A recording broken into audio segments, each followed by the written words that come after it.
Hallelujah. Amen. Usinatla sekenyang lihodi. Lihlungu namhlanje ndiyabulela tata president ngokwalatha le family encinanana yase 814 last born. Ndiyabulela. Hallelujah. Leli kaYehova ihlabathi nenzaliseko yakhe. Sifunda kamnandi namhlanje uncwadi kaYakobi ukufa kukaYosefu. But ke sithatha ivesi ezimbili because phaya kubekwe ivesi ezimbili kuphela. U20 no21 ethi ninanicinga okubi ngam.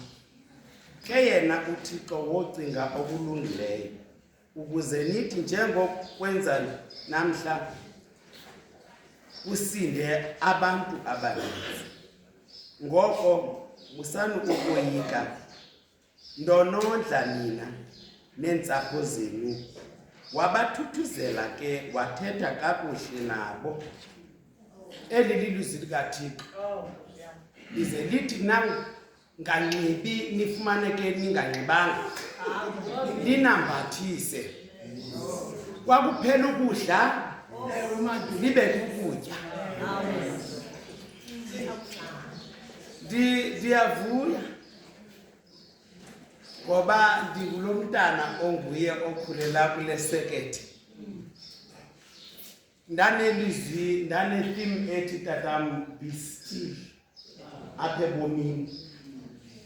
Sithi izinto zakukufumana uswele but be still. Nakhuliswa ifamily bingayazi cawe. Kodwa ndathi uThixo uyandibona xa ndilila nje. Wandibiza wandenyula kula family wandenza ndangulo mntu ndinguye namhlanje. Ndimhle ndinje enziwa nguYehova ndizithi umuntu. uThixo kuphela ondaziyo. Ndivuyiswa yile nto uba namhlanje sithetha la mazwi. Yanga ndingavula la mazwi akwitempile ebesihamba nayo nonyaka uphelileyo kwisession. The forgotten password. Silibele ipassword. Silibele lanto we said we want nokusuka apho besisuka khona. But ngoku sifumana le promise esifumana apha ethi ifime mnandi kangaka tata president ethi God's promise remains despite human disobedience. Ndavuyiswa ngamazwi njalo. Zonke ezitimagridasi zihamba nathi iminyaka le. But ndifile ukuthi sithi sakuphuma apha sizilibala. Sicinge okubi kanti yena uThixo ucinga okuhle ngathi. Ndiba nalanto xa ndisemsebenzini ndithi ungamxeleli utshomi wakho amaphupha akho newe-about. Yandireminder the kidnapping that it happened okuthanda ukuposta. Ndaposta uba ndisukaphi ndiyaphi. That's where the end is going to happen. Somebody called me and said, when you reach your destination, please tell me, I will come and pick you. So, ndanalanto ethi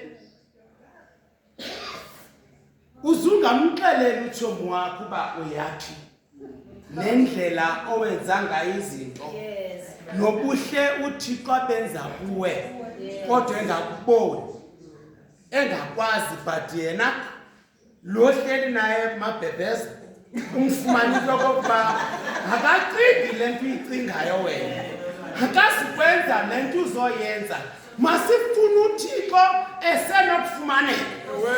Ngoba lathi lakufika ilixa loba umfune uzive sowucela uThixo nasempukwini ngoba kaloku kufika ilixa lokuba uzuthanda siuxelela uThixo ingxaki zakho. Funa uThixo.